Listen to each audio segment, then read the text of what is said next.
It's Thursday at 3 p.m. You know what that means. Time for another DraftKings best ball draft here in that DFS-friendly world of Stochastic. Normally, you're here to see the great advice from guys like Laffy, Josh Engelman, Greg Ehrenberg, Eric Lindquist talk about MLB this time of year. That we still got some NFL going on 2 weeks until the season starts. And of course, we've got to take our best shots at the DraftKings best ball. $15 million up top, $2 million to first place. And of course, I'm all in a draft room here. The clock is ticking. That doesn't mean we have to not talk about our 3 rules of thumb that are very important in best ball. Of course, Stochastic known for innovating in the world of Sims and DFS, where you have a formula to win big money like a lot of people win here on the channel. You see all the time in the world of MLB.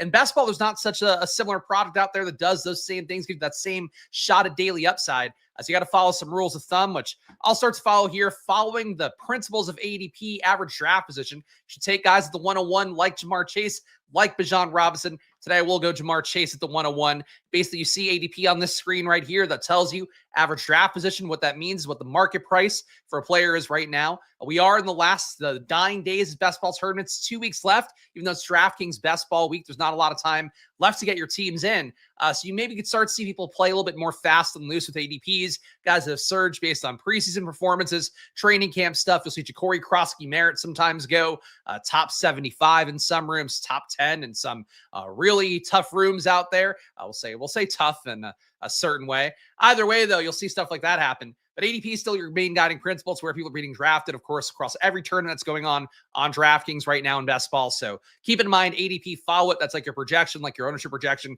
kind of rolled into one data point. Rule number 2, again, if you're going to try to maximize your profits in the world of best ball on DraftKings or elsewhere, number 2, stacking and correlation, big part of things. In DFS, you guys know by now, normally you're putting your QB with 2 receivers, at least one, no matter what you're doing for the biggest tournaments out there. That said, in best ball, you're trying to stack more. QB plus 1 receiver, 2 receivers, 3 receivers, 4 receivers, blue receivers. I don't think that's how the kids book goes, but point being, the more the merrier in stacking for the most part. That includes running backs as well. Even if they don't derive all their production from the pass game and the correlation with the quarterback, it's still be a thing where an offense plays well, the running back scoops some touchdowns. The rising tide of an offense is a more important part of best ball than a lot of people realize. Rule number 3, and it's really the most important one, recognize the fact that your expected value is realized in week 17. The biggest payouts here, that $2 million to first place, $1 million to second on DraftKings. Top 10 finishers all win $100,000.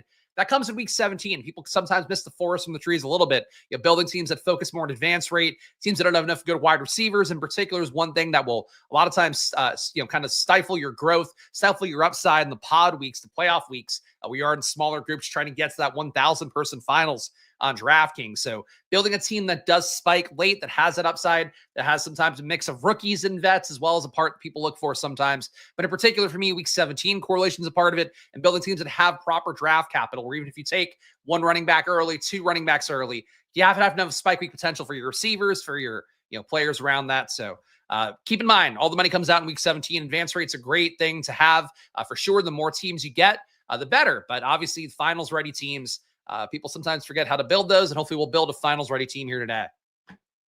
Shout out to all you guys watching live. Shout out to Nightbot here. Sad day when the 3 thumbs die. I don't know what we're talking about here. Yes, it is a sad day when our thumbs are dead. We can all agree with that. But shout out to all you guys watching live here. Now we've gotten through the 3 rules of thumb thing we have to hit. So that's an important one. Hit the like button if you can, guys. Of course, subscribe as well to the Stochastic channel. I should also retweet this on my Twitter handle, just to make sure we're always promoting adequately as we try to do. And I'm picking on the turn here, so a lot of time in between picks. Biggest news item that affects me in particular, a guy that I have a lot of ownership on, exposure to, I guess the better thing we're saying, as we are in the best ball streets, Chris Godwin. So he's a guy right now that it does seem has at least some clarity on his situation right now. We've seen the rookie Emeka Egbuka rising a lot for the Bucks, but Chris Godwin officially going to be, it looks like, practicing week 2. So on the timeline that they've said is when they've had the entire offseason. Granted, Todd Bowles last year said that if there were a playoff situation, perhaps Chris Godwin can make it back for that. We are now almost 9 months after that, and he has not come back. And in fact, not even jogged in the side field as leading Bucks blog, the Pewter Report, has pointed out a few times. He's not really in a state of things where he's even, practicing enough, working out enough on a cardio level to expect him to be out there week 1. But Chris Godwin, it seems like practicing week 2 is their goal, getting in action week 4. So we'll see if that comes to life. Jonathan Taylor doesn't make it to the turn too often, so I think it's kind of unique to grab him here with Jamar Chase, and I am going to do that. And because we have the Jamar Chase build, receiver has been bled out a little bit.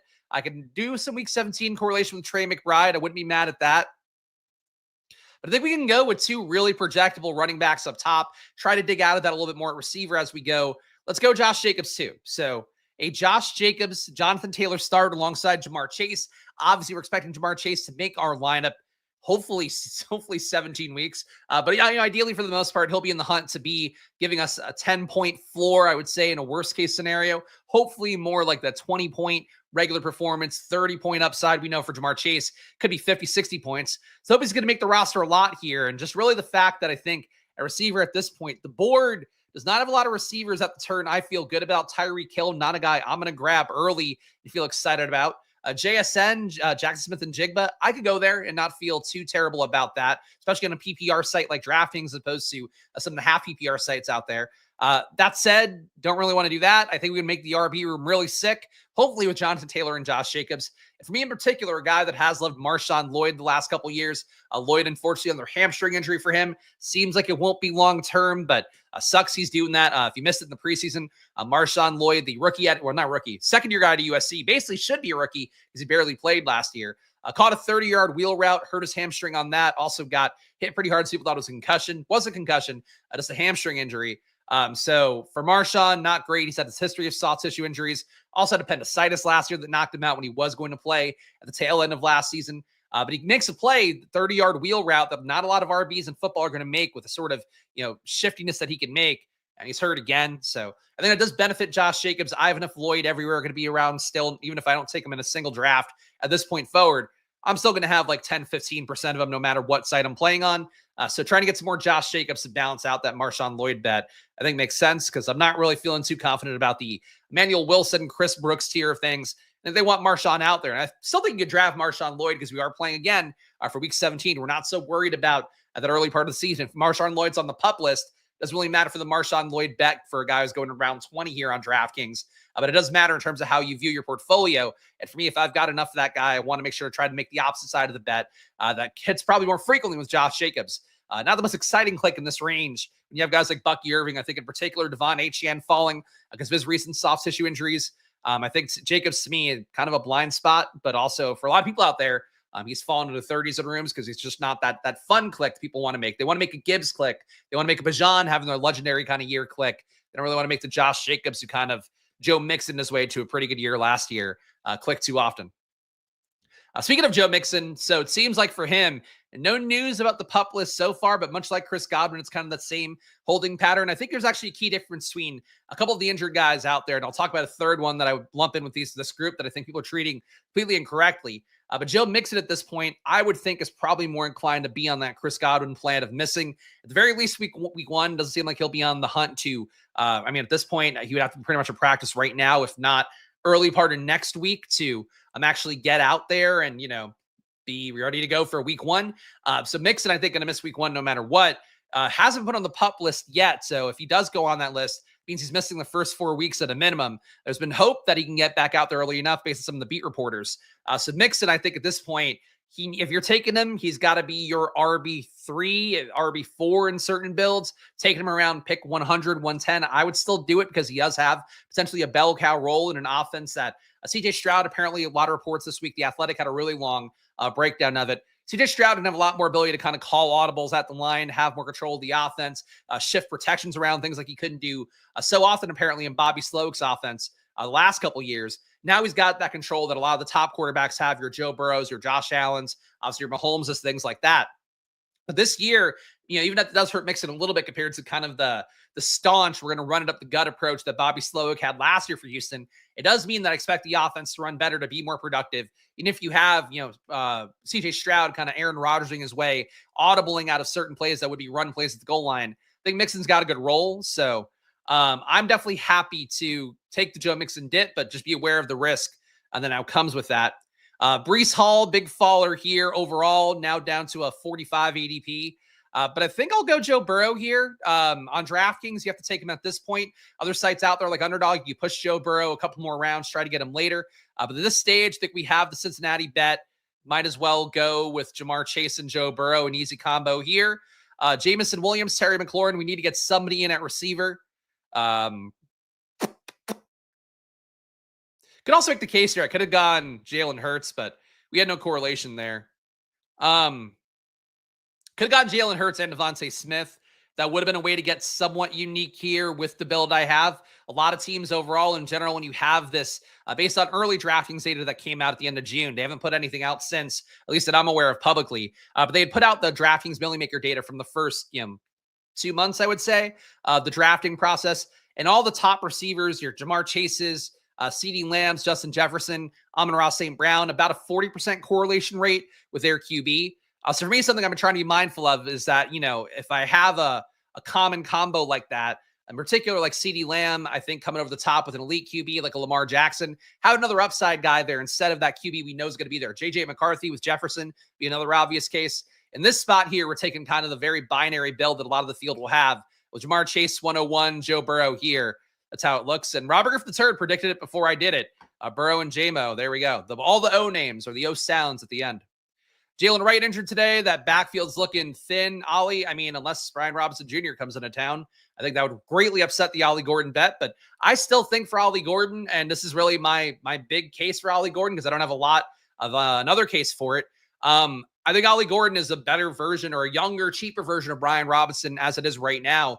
I would try to take the upside to Gordon. I think even though Brian Robinson, in my opinion, is not as bad as people have made him out to be, people have made it out like he's a dusty old vet, a Joe Mixon type. And in reality, there is still room in the league for power backs. Depends on the team. Coincidentally, reports came out today that the Browns, the Niners, the Saints are all teams looking for running back depth. We'll see what happens there. It'd be weird to put Brian Robinson in the Niners, but, depreciated asset with some upside and really one-line runs for Brian Robinson should be there. Very least he takes over that Jordan Mason partial role we saw last year when CMC was healthy and Mason was running hot. I don't like that fit for Brian Robinson. I've thought the best fit for Brian Robinson based on just what the teams want to do. Pittsburgh makes sense to me because Caleb Johnson doesn't seem like he's ready for prime time yet, but he's probably, again, another guy. They have good draft capital behind him. He does play similarly enough to Brian Robinson in terms of being already made power back. I don't know what the perfect fit for Brian Robinson is, but those teams, the Saints, the Browns, the Niners, the ones that reported today to be very in the hunt for running backs, I don't think that'd be fun fits for Brian Robinson at all. Let's see. Did I see the latest news about Chris Rodriguez? No, I did not see anything about him today. I saw some report. There was a quote from him about trying to make the team. Let's see. I've been taking Chris Rodriguez in drafts, so I certainly hope that that's the case. I'll ask if Chris Rodriguez will replace Brian Robinson as the goal line option. All right, I'm not going to watch a video. Well, I guess I'm going to watch a video here while you guys are watching me. Okay, well, we'll get to the bottom of this. Short yard, maybe goal line, back. Yes, I would say there's also parts of our offense that are a little bit untraditional. Okay, so they expect Chris Rodriguez to be the goal line back. I've been taking him for free on DraftKings right now. I've seen Chris Rodriguez in particular slow drafts I've been doing. I'm in the play action just to knock those 20 max out. You can get Chris Rodriguez 19th round in a slow draft. In a BBM, I think he's still mostly available 18th round. I strongly believe that Krosky Merritt shouldn't be the only ADP winner. So people on Twitter have pointed out that basically there's been no rise at all for Austin Eckler, no matter what site you're on. It's like a fractional move compared to Krosky Merritt, who's up like literally 60 spots based on ADP right now, in a lot of rooms at the very least. I would rather take Eckler than most, but I think Rodriguez does bring a component there, that straight line running that you need. It's weird that they're getting rid of with Robinson, but I have some priors. I would say someone in favor of Robinson. I'm going to go Sam Laporta here. I feel like we've now got the bet on Detroit pretty well with Jamison Williams. I think that feels okay. Not crazy about Matthew Golden. I recognize what he represents in terms of draft capital and all that. Jerry Jeudy stabilizing here at a 74 ADP. Obviously, having Joe Flacco start will prop up his fantasy projection a little bit more, even though I'm not the biggest fan of Jerry Jeudy. I'm going to go Golden here. Just not sold on Golden as a prospect. I recognize what a first-round draft capital is. Green Bay's also had a very banged-up receiver room, basically the entire offseason. So For Matthew Golden, there's big upside in terms of him building that rapport with Jordan Love getting there. But Romeo Doubs is still there. That has been Jordan Love's safety blankie basically his entire career. Romeo Doubs, a guy who's worked for 2 years in the offseason with Jordan Love, and the one guy, and last year it stood out when Christian Watson was not going to travel with Jordan Love to work out in the offseason. Romeo Doubs was. So I still think his role matters. Tavian Wicks has been hurt with a calf injury, but he was a master targeter last year, a 30% target per out run rate, which is my threshold for a guy that's like, watch out, this dude could actually be something. Wicks had a meaningful role last year. I'm just not sold on Golden, besides the fact he's crazy fast. And camp reports, I think, have been pretty good. I don't know. I've seen enough to feel like he's an outlier, even compared to like a Krosky Merritt, where it's like you've heard the drum beat, the team is shifting things around him. And frankly, Christian Watson being ahead of his recovery time, like he's not going to play the first 4 weeks at least, but seems like he's ahead of what you'd expect, especially for Christian Watson and how fragile he's been and how slow they've been willing to bring him along. They expect him back early enough. I feel like the rise in Golden ADP, like if he got to Egbuka's range, I'd have a really hard time with it, but him still hanging around 73 or so, trying to buy a little bit. So Matthew Golden, again, great rookie draft capital. That is one thing for a lot of people in best ball. That's the big signifier. For me, I want to have guys that I think can be ready to play and be great based on the college data, that they step on the field in the NFL, they're going to make a leap forward based upon what they did in college. And you at least keep it kind of in line there where for a lot of players, for the most part, your avoided tackle rate is sticky, but it's less. Like it's like Jahmyr Gibbs, the 33% avoided tackle rate in college. He falls to like 20 to 25% in the pros. Bucky Irving, same thing. Bijan Robinson, same thing. And college EPA stuff, similar. Target earnings, similar. And Golden in college was like a 20% target per out run rate guy. Spiked in the CFP in a major way in the playoffs. But he wasn't a great target earner. I'm just not as sold as like Egbuka and Golden people think are like going to be your rookie saviors this year. And I don't think you're getting Brian Thomas here. I don't think you're getting Neighbors this year. I don't think you're getting a lot of the stars, even Marvin Harrison, who critiqued to death, but he had touchdown equity last year. He had some target earning overall. Harrison, 22% target per out run is not awful. Like it could be better. You want to see it again closer to 30 if you can get it there. 25 at least in an offense that's giving guys a lot of routes. I just don't think any of these guys at this rookie class at receiver, besides Tet, are those kind of guys. But we'll see. Tet, I do think has potential to be that kind of guy. Braden's been taking too much Austin Eckler lately. I think Eckler's a great pick. I think Eckler's also a guy too. People, I think that felt like they were ahead of the curve on Brian Robinson being kind of exiled from the organization. We're saying, pointing out in the playoffs, and I think it's a fair thing that I kind of close my eyes to because playoffs necessitate kind of different things. But you look at a situation that's similar in Tampa Bay where Bucky Irving last year obviously kind of got brought along slowly as the rookie. Rashad White was a guy they had a lot of hope for. As the year went on, Bucky Irving really consolidated touches, including when we get to the playoffs where it was like all Bucky Irving coming there. For Washington, it was kind of a similar thing where it was less Brian Robinson. Some of the beat reporter, I guess, kind of rumoring out there was that they kind of fell out of love with Brian Robinson in the Detroit game where they felt like he wasn't being aggressive enough in a spot where he should be like kind of the one that salts that game away and makes it something where they're really, kind of kicking the other team's ass, imposing their will. He didn't provide that. So I think for them, like the signs were there and the Eckler usage was there as well. Like Eckler had a concussion last year. If you forgot, and if people want to hold this against him for this year, ADP wise, I guess I get it with a history of concussions. We had a concussion last year where some people out there thought he might not play the rest of the year, given his history that he might not play again. And in fact, he got out there in the season, then really became the lead back in the playoffs, or at least, getting more meaningful work when it was the most high leverage time. That could be Krosky Merritt this year, I guess. I just don't think Krosky Merritt has the tools in his bag to be that kind of guy. We'll see. It is like, again, rave reviews for him in camp. But I think it's going to be, and a lot of the beat reporters too, including the guy who got it the most right, Ben Standig, who is formerly The Athletic, now is working on a Substack. He had it, initially had kind of set it out of pocket. Like I think Brian Robinson might not be on the team week 1. He had also then, has been right about it, in front about it before everybody else. Since then, he said he thinks it's going to be a running back by committee. I just don't know why Krosky Merritt's the only beneficiary when the committee is absolutely going to benefit whoever, functionally, but sometimes you view things differently. I get it. All right. So we got 3 receivers, 2 running backs. Spot here where I am not crazy about receiver. Michael Pittman's not a guy for me this year. Keon Coleman, I can take. Doesn't light my loins on fire. We do have week 17 correlation with Minnesota Detroit. So I'm going to scoop Jordan Mason as my RB3.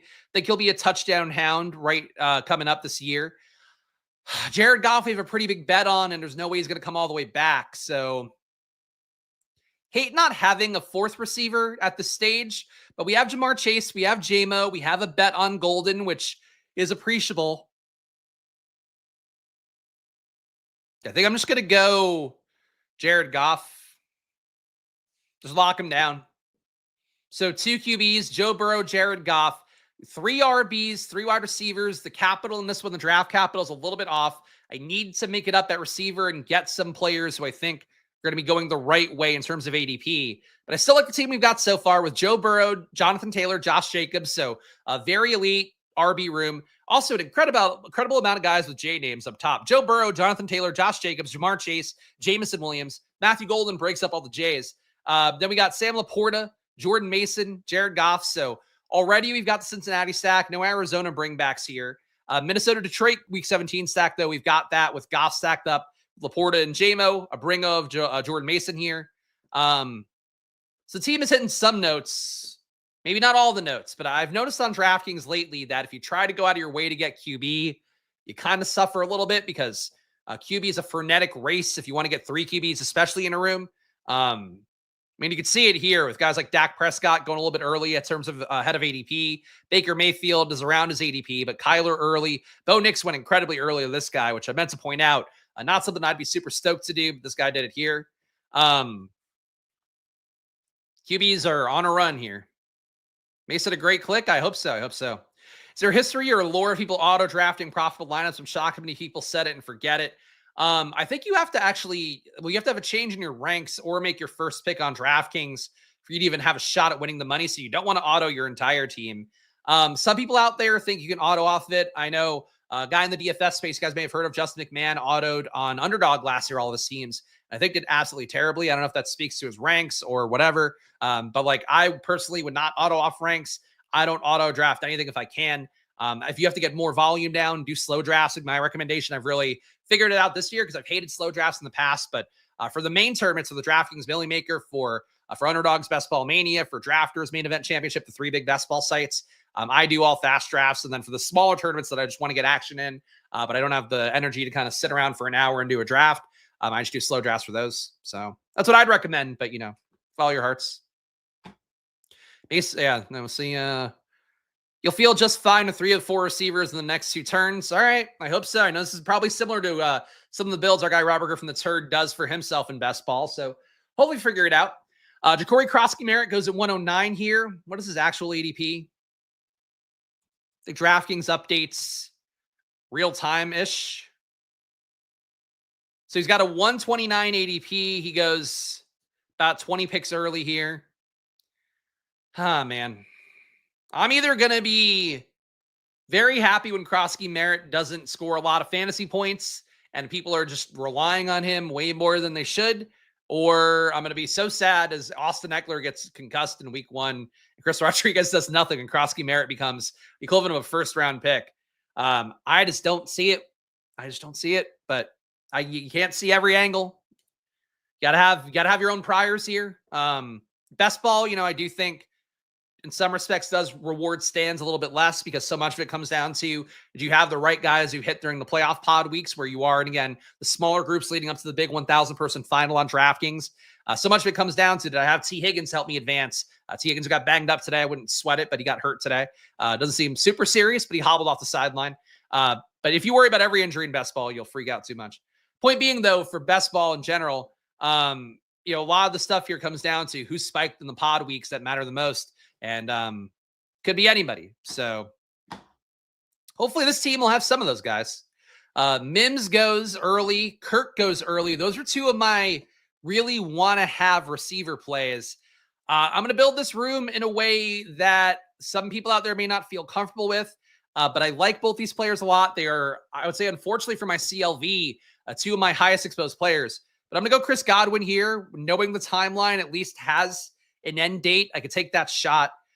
Darnell Mooney is the other one I'm thinking of here. He needs a 3rd guy I was hinting at before, but kind of got sidetracked on the point.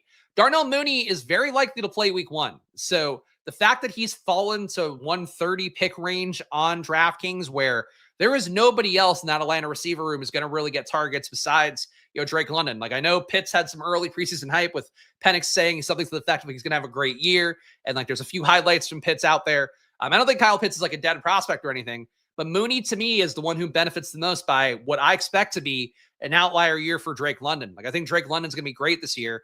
He was a guy who, between the Kirk Cousins and the Michael Penix regimes last year, had a 31% target per out run, very efficient, though could be more efficient, 0.23 EPA per target, 1.5 red zone targets a game. So, sort of a high level amount of red zone work as well, which does matter for having the upside. For comparison's sake, Devontae Adams, 2.1 red zone targets a game. Jamar Chase, 2.1 red zone targets a game. Devontae Adams, 1.9. T. Higgins, 2 flat red zone targets a game. Big correlation between your fantasy upside and how many red zone targets you're commanding within an offense.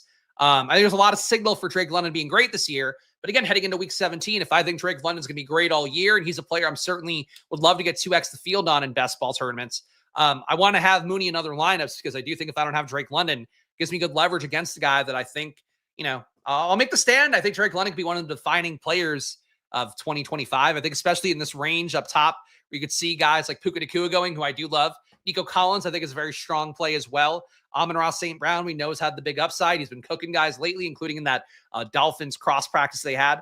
Malik Neighbors, obviously massive upside too. Master targeter last year. And now he's got theoretically more competent QB play.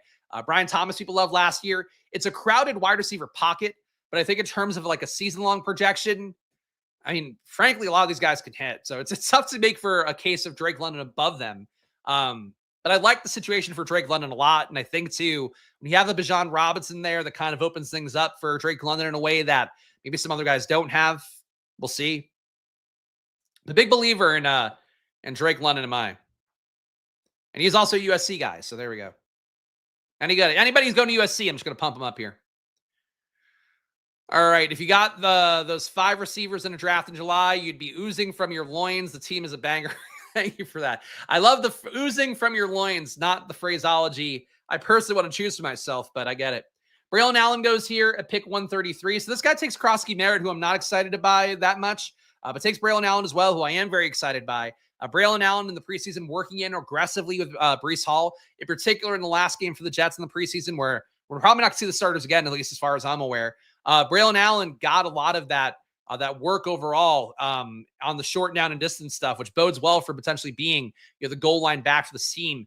I still think PPR-wise, Breece Hall is in play because he's going to get a ton of targets. There has still been kind of the rumors of him getting a Jahmyr Gibbs-style role for this team that has taken a lot of principles from the Lions, from Aaron Glenn being there, and then also their OC, Tanner Engstrand, was a guy who was the passing game coordinator for Detroit.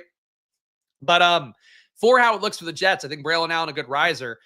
Trey Benson, I was hoping was going to come back. I thought I would have a shot at him as part of my Cincinnati, Arizona hopeful week 17 stack. Benson has fallen a lot in rooms out there. So surprised to see somebody take him at pick 135. Benson's got like no steam right now, but throughout the offseason, there has been a lot of talk of him, being somebody they want to work in as a real RB2/a 1B running back to James Conner. Still think the high leverage spot, still trust Conner the most, but Conner healthy last year. We know there is sort of a sword of Damocles for his health hanging over him at all times. So for my opinion, I think getting Trey Benson has always been a good pick, but that guy, I thought it was a really good pick. That was who you were thinking of? Yeah, losing Benson stings. It would have been nice to get that correlation, but we know. Cam Scadaboo back in practice. I think he is a player I'd be interested in here. About 22 spots after ADP, paying a price tag that I don't think is fair now, given that he's back in practice. So I'm going to take Scadaboo with 1 pick, our 4th RB. I think Michael Penix would make some amount of sense with this team because we do have Darnell Mooney. Getting 3 QBs is helpful generally, and QB has gone on a pretty big run. We have Eckler here too. I would like him as a pick. Thielen, Palmer would prop up the receiver room a little bit better. This is tough. I'm going to go Penix because I do like Penix a lot, and we are 8 spots after ADP here. But there was a credible case for a lot of guys, I think. To me, pulling up Josh Palmer would have been interesting. Adam Thielen, some trade rumors hovering around for him right now that he might go back to Minnesota. I'm not sold that Carolina would want to do that because there's been a pretty big correlation between Bryce Young's credible performances and Adam Thielen being out there as a sort of safety vessel for him. But there's so much sim data supporting from some of the other providers out there, Pat Carane's Legendary Upside being one of them.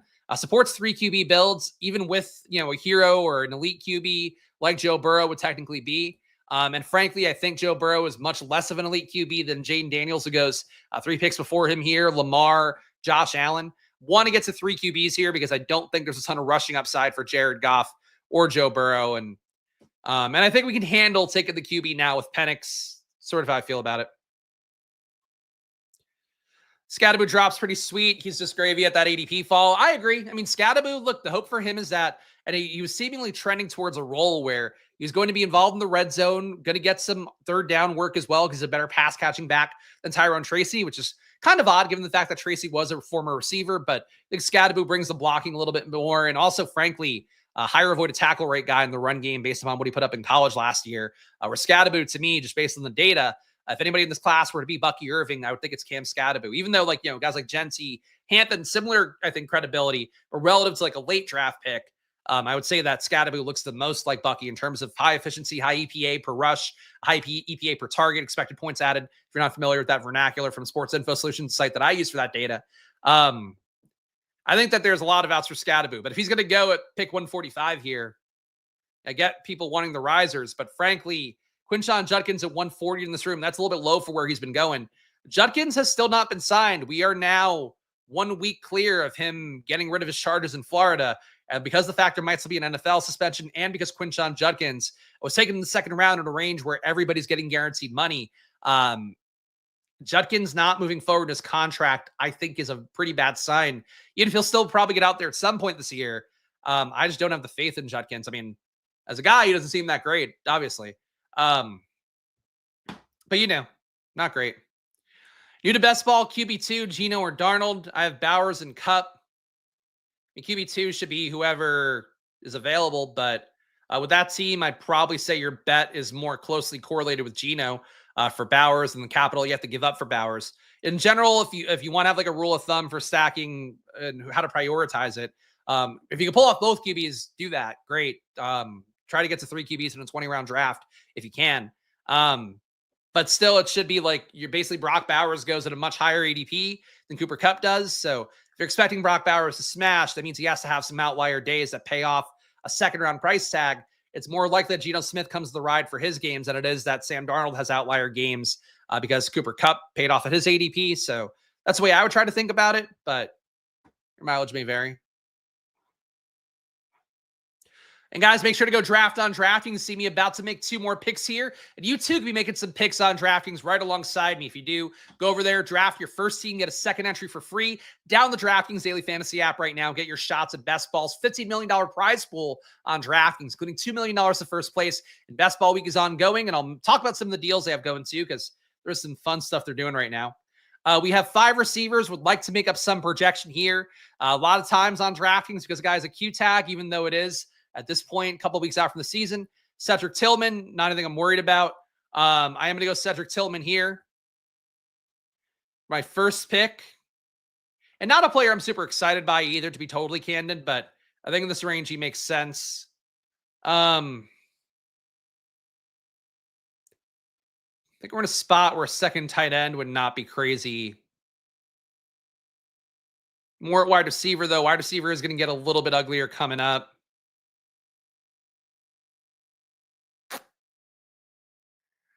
I'm going to go Isaiah Likely here. Johnny Smith, I've seen fall a lot in rooms, and I just think there's a chance that he might come all the way back. Not sure that's likely, no pun intended, after I take Isaiah Likely. But at this point, Isaiah Likely still, based on true price before he got hurt, Isaiah Likely was a guy going in the 130s. Johnny Smith moved to Pittsburgh, was a guy people really moved away from, didn't want to take very much of. So I'm going to favor Likely here, but really, you can take either of those guys at tight end. I just want to get a second one in with Sam Laporta at this point. Let's give the team a read here, and I'll catch up with some chats. We got Joe Burrow at QB, Jonathan Taylor, Josh Jacobs, seeing Taylor fall to the 101 spot, to the turn, rather. I think Taylor was a unique pick there with Jamar Chase, so I'm going to try to ride to that as my logic for taking him and going RB picky to start. Jamar Chase, though, we got at the 101. Then we took Jamison Williams, Matthew Golden. Did starve receiver a little bit much. Went Sam Laporta, Jordan Mason. Jared Goff. Then we got the two fallers, Chris Godwin and Darnell Mooney, guys who were valued much higher before their injuries. And Mooney, at the very least, seems like he should be back week 1, if not week 2. Chris Godwin, we talked about earlier, he's going to apparently practice in week 2 with the goal of being back week 4, but not on the PUP list. I would say it's still positive relative to his ADP falling so much. Cam Scatterbo, big faller. Michael Penix, a little bit of a discount, so I would took him as QB3 where we did. Cedric Tillman, nice value on him. Isaiah Likely, pretty much at ADP. The team works for me. All right, let me scroll down to give you guys a view of the board here. All right, because we got a while before we pick. Let's see. Should I take Saquon or CD at 3? I would go Saquon, but you certainly can go CD. A lot of people are. Thought it was Gino, but I made a few mistakes on their drafts. Figured I'd ask. Your vids have definitely been helpful. Appreciate that. Fat Chewbacca. Thank you. As opposed to the slender, normal Chewbacca, guy we know for his gaunt, twink-like look. That's Fat Chewbacca. No Q tag on Grundo. Yes, that's true. Forgive me, chat, if I've asked this question. Have to make a decision between Josh Allen and Derrick Henry in the first and now in the third. What? I don't know this question. What? That's not even a question. Those guys are fine to take. You're probably talking about a redraft league. It's not what we're doing here. We're doing best ball, but you're not going to go wrong taking those two players, I don't think. I just wouldn't take them ahead of the market price by that much. Oh, you redraft players. I want more respect to the redraft players. I know there's a ton of views out there for redraft players. And I do think you get value out of watching best ball drafts with your redraft player. And man, it's just like, I think when you gamble a lot on best ball, and this is me being pretentious about it, I'm sure. It does feel a bit like, oh, let's talk remedial algebra here while we're doing advanced equations here, and still going to lose money, much more money, I'm sure. But that's how I feel about it. Redraft is regressive. Grow up. Grow up and play in best ball week this week. Not enough money in redraft. There are some sites doing it. I get it, but I just don't want to do a team all year. Let me make my bed and then fucking drown in it. My water bed and then drown in it. Big fall for Jalen McMillan here with the neck injury he's got ongoing. I'm going to go get Chris Rodriguez here, though. Feeling good about the team is developing. At this point, Chris Rodriguez is a player who has not been drafted in a lot of tournaments, and I would like to get some exposure there if I can get it. And we have the bet on Detroit. Isaac Tesla's gotten some pretty good hype. We're at ADP with him. Torrey Horton being banged up, I think is not great for his week 1 starting potential. The fact that MVS was also back ahead of him in the preseason game, I think is maybe not. Like, Horton should pass him up at some point this year, but I want Horton to be healthy and full go, and I don't think he's in practice right now. Check the most recent news update. He didn't practice as of yesterday. Maybe got back in or 2 days ago. But Horton, I think, has rose a lot because people wanted a new name to click. Now we know who he is. I think he's a little bit overvalued. Elijah Arroyo, same thing there. If you're going to take a Seattle tight end, I'd probably go A.J. Barner. Still wouldn't love it, but that's how it looks. Let's give the team a read, though. 3-5-7-2 build. So I like the seam. I think the seam's come together pretty well. Maybe could have used some more week 17 correlation, but I suppose I could try to grab it late. We've got Joe Burrow, Jonathan Taylor, Josh Jacobs, Jamar Chase, Jameson Williams. So Cincinnati, Detroit stacks are the primary things here. Matthew Golden, Sam Laporta, Jordan Mason. So Jordan Mason, part of the week 17 bringbacks of the Minnesota-Detroit game on the slate for week 17, because that's when all the money is, again, if you're not familiar. Jared Goff, our QB for Detroit. Chris Godwin, the value on him with him missing some time, but going to play seemingly week 4, week 5, somewhere in that range. Darnell Mooney, again, another guy falling who should be playing even sooner. Cam Scatterbo, buying the dip on him. Now he's back in practice. Michael Penix, Cedric Tillman, Isaiah Likely, Chris Rodriguez, guy who hasn't gotten drafted in a lot of drafts, take the shot here. And Isaac Tesla, who I thought has honestly acquitted himself pretty well based on the profile and some of the data for him. Kind of thought he'd be mostly a pure slot guy, but he's got decent size. I think he's already a better, equivalent to Tim Patrick.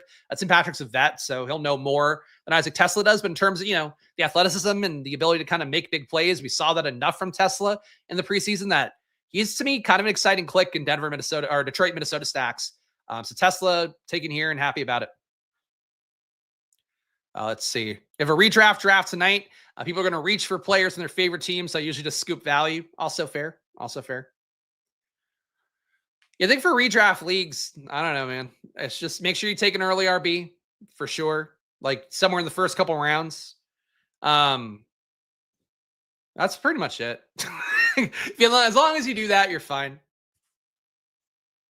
Being mindful too of like the I think it's where playing best ball does help. Being mindful of the players who like a redraft league will have graded out really low. Like I know like Buka, Golden were pretty low for most of the summer, even lower than best ball. But knowing the fact that best ball markets shoved these guys up pretty aggressively, it's taking them more, frankly, taking the Krosky Merit types as well. As long as they don't get too buzzy, I think Krosky Merit's also become like a hipster thing now to the mainstream, where it's like he went from a hipster thing rather to being now he's playing large arenas and it's like, I'm sick of this guy. But he's probably going to be overvalued compared to Eckler and Chris Rodriguez. I'm not sure I'd be stoked about those guys on redraft, but we'll see. We shall see. Jack Besh going the wrong way based on the preseason. Guy who went incredibly early in some of the pre-draft stuff. But Besh at this point, stuck behind Jacoby Myers for the slot work, stuck behind Dante Thornton and Trey Tucker for the outside work. At a certain point, he can get out there. I just don't think Besh graded out well enough to me at TCU as an outside receiver. You see him like a very efficient slot guy. There's a lot of those in the league that don't pan out every single year. I like Jack Besh in terms of his efficiency that he showed in college. He was a lot better than Savion Williams in the same offense. And that's a guy that some people really do hold in esteem, even though he didn't get great draft capital compared to Besh. I just don't think it's Besh's year unless Myers goes down. I think he's like the equivalent of like a running back contingent play that's probably not going to get there. Ayumanor, definitely guys had some positive camp reports, seemingly flashed a little bit in the preseason as well. I think he's a valid late round click here. Don't always see him going around 18. Kind of surprised he went this early to this guy, but he went. We'll quickly also highlight another non-sexy click. We are in the back half of the draft, so that's going to happen. But Kareem Hunt here, not a player I'm terribly excited by, but he is a guy now. Elijah Mitchell might get cut by the Chiefs. Apparently has not looked good in camp. Doesn't seem like he's got a lot of juice left. He might be done in the NFL, to be honest. But that does solidify Kareem Hunt's potential a little bit. Chiefs apparently in the market for running back as well. Maybe a Brian Robinson spot, but it does seem like mostly Kareem Hunt in play. Not a fun click, though. All right. So one player I'm trying to get more of on the home stretch. He's a guy I loved last year. Trading Devon Vele helps him out. Pat Bryant went at 175 here. But I think the bet is pretty similar for Troy Franklin. And frankly, no pun intended, Troy Franklin, I think, has similar upside in terms of PPR, but also has much more big play upside than I think Pat Bryant does. Bryant looked good in that preseason game, though, so they both have similar opportunity. I think if you can get both Franklin and Bryant right now at their prices, I would do that because that's basically locking down that wide receiver 3 role for Denver. I would like to get a third tight end here. Darren Waller back in practice in case you were concerned that he was going to end up quitting the league again, making some more rap music. No, he is in fact going to play some football. We don't have any correlation here with him really, but want to get the third tight end because I don't think likely he's going to play week 1 for sure. But also I feel like Laporta, we saw last year, really the floor was hard to pin down. Maybe a new offensive coordinator makes that a little bit easier for him. But I think having Laporta with some more coverage to get him through, have him get a shot really to spike in the playoffs if he doesn't pay off, let's say week 15. Having 2 other tight ends with a guy like Laporta, who we know has some downside, I think is the move in a 20-round draft. So I'm still willing to go 3 tight ends, even though we do take Laporta pretty early. That's the team right now with 1 pick left. And I do have Chris Godwin's Waller. That's true. And a little mini week 17 correlation, even though not the full stack. But we got right now Joe Burrow, Jonathan Taylor, Josh Jacobs, Jamar Chase, Jameson Williams. Again, so many J's. Matthew Golden, Sam Laporta, Jordan Mason, Jared Goff. Again, another one. Chris Godwin, Darnell Mooney, Cam Scadaboo, Michael Penix, Cedric Tillman. It's all season J's. Isaiah Likely, Chris Rodriguez, Isaac Tesla, Troy Franklin, Darren Waller. I'm happy with the team. So we've got nothing Cincinnati, Arizona, so no bring back from that. We got nothing Atlanta Rams. We only have the Michael Penix, Darnell Mooney combo, which, again, I still think is valid. We have Detroit, Minnesota stacked up pretty well. A triple stack from Detroit with a Jordan Mason bring back from Minnesota. So the players that I could take here would be, if I want to take a Ram, a Tutu Atwell type. If I want to take a 4th tight end, it could be Higbee, who I think is still a credible pick. Especially now we know that Matthew Stafford is not completely broken backed like Batman when Bane ran into him back in the day. I do have a Golden Likely mini. That's true. I do have some mini week 17 correlations. I like having the full stack, be it where you have, your main QB stacks and then one bring back for each QB, because I think that's data-wise the most pristine kind of week 17 correlation attempt. But obviously, life isn't always pristine, as we know. But what is pristine, guys? Getting some free entries on DraftKings. So today on DraftKings, if you put in 1 Milli Maker draft, $20 entry fee, you get a $5 entry fee for the week 1 Millionaire Maker. If you put in 4 Milli Maker best ball drafts, you also get another free ticket for best ball. So you basically get $25 worth of tickets today. The first entry in best ball week that you put in today for Milli Maker, you would end up getting a $5 ticket for the week 1 NFL Milli Maker, which is a $5 tournament. And if you put in 4 entries, you get a free, actual best ball Milli Maker lineup too, or best ball Milli Maker ticket. So keep that in mind. There's a lot of deals going on because it's best ball week on DraftKings. They've done a lot better job, I would say, outshining some of the competitors in the industry in terms of promos. And frankly, this year, if you're a person expecting overlay on DraftKings, I wouldn't make that part of my personal ad sales pitch to you guys, but getting some of the EV back, if you max out the tournament, you also get $300 back. There's a lot of benefits to doing that. I think even if you put, I don't have the numbers in front of me, but I feel like if you put in 75 entries, you get some amount of DK cash back as well. Take advantage of that stuff, because anything you do that gives you more expected value added to the pie for yourself, it's a better shot. Obviously, if you win $2 million, you're not going to give a shit about getting a free Milli Maker week 1 ticket. But the more you get for free out of best ball, it just slides the EV equation more your way. So even if you break even or worse in a given year, at least you got some expected value back. You rolled some DFS lineups towards it. Something to keep in mind. Seems like 80% of the players in later rounds are named Jalen. Yeah, look, that's fair. Law of averages or something like that, I guess. Tyler Higbee goes to the 2-hole. Surprised to see that. I feel like I do not see anybody besides me draft Tyler Higbee too often. Obviously, somebody else out there is, because he does have a last 2 rounds ADP on him, but crazy. One guy I wouldn't take it in draft, who you now see on the screen, Mitchell Tinsley, a guy who literally spiked in a meaningless preseason game. There was a revenge game for him playing against the Commanders after he was not on the roster anymore. People drafted him for that reason. Those are the kind of players you want to strongly avoid, because there's no world where Mitchell Tinsley is getting on the field this year, most likely barring Jamar Chase going down, T. Higgins going down, Yoshevich going down, maybe even Burton going down, Charlie Jones. Everybody's got to go down for this guy to play.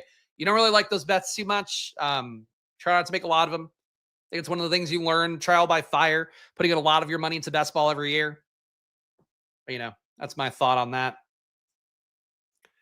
And of course, this is not the last stream of the day today, guys. You got more coming up, including an MLB Live Before Lock show coming up at 6:30 p.m. Eastern today. Greg and Eric, my buddies, taking you through the MLB street. So stay tuned there. Eric on a hot streak for the home run stuff. I didn't see how many. He's gained a ton of units on his home run picks. I've seen that on Twitter. So shout out to my pal, Eric Lindquist in particular. But those guys do a great job every day. You guys know that if you're watching this channel. But if you're not watching this channel and you want to get some action in MLB, do that today, 6:30 p.m. Eastern for MLB Live Before Lock coming up. Could be free rolling through week 4 DFS with all these promos, and that doesn't include cashing lineups with the free tickets and money. Yeah, sure. Look, again, getting free entries, stuff like that, always important.